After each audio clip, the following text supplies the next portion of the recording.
So eto na nga po idol, Casimero Cuadro Alas dumating na nga po sa Japan kahapon at tila dinubog agad ng mga Japanese reporter, no? Walang ligtas dito at nawalan ng privacy etong angas ng Pinas na si Casimero Cuadro Alas dahil nga po sa nalalapit na laban nila, no, ni Yukinori Ugoni. Ngayon nalalapit nga po, ngayong darating na October 12, 2023 ay tila naghahanda na etong ating angas ng Pinas. Do alam naman natin ang klima ngayon sa Japan ay sobrang lamig. Perfect timing ito para dumaan araw-araw sa matinding practice, no, or mga training etong si Cuadro Alas Casimero. Kung matatandaan po ninyo, no, etong si Cuadro Alas at si Yukinori Ugoni, no, ay matagal na dapat gustong magkaharap. Kung titignan nyo ang kanilang mga boxing stats, hindi naman po sila nagkakalayo. Sa taas naman, sa height, halos parehas lang po sila.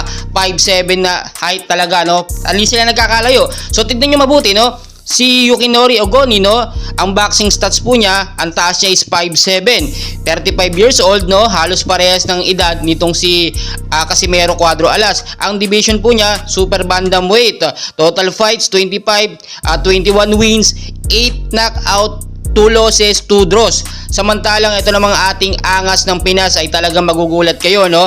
5'7" din ang height, no, 34 years old, mas matanda lang ng isang taon itong si Ugoni, which is perfect, talagang balance na balance at match na match po sila. With 37 fights itong si Casimero, 33 wins, 22 knockout at 4 losses, no. Kung titignan nyo sa differences pa lang ng knockouts ay lamang na ang daming napa-knockout nitong si Casimero Cuadro Alas. At talagang nakikita natin kahit nasa kampo ng Japan itong si Casimero Cuadro Alas, hindi yan magpapatalo. Hindi natin dyan aasahan yung lutong laban or yung bentang laban. Bagkus mga Japanese, lumalaban yan ng patas. Mapapahiya sila kapag ka nagkaroon ng lutong laban dahil siyempre ini-aim nga ng ating angas ng Pinas na makakalaban, no, itong si Inoue o Naoya Inoue, halimo ng Japan. So yung magiging laban nga po sa October 12 ngayon po ay sobrang inaabangan na ng mga fans at marami nagsasabi na kayang-kaya talagang pataubin sa iloob lamang ng ilang round ni Casimero Cuadro Alas itong si Yukinori Ugoni. So hindi naman tayo nagsasalita na. So kung pagbabasehan nyo naman kasi yung boxing stats nila, di hamak naman, lalamang na lamang ang ating angas ng Pinas na si Casimero Cuadro Alas. Sa training pa lang, no, sa mga na-knockout pa lang niya, di hamak naman na kayang pataubin ni Alas itong si Yukinori Ugoni sa loob lamang ng ilang mga rounds. Pero magkagayon man, wag tayo magsalita ng tapos, no.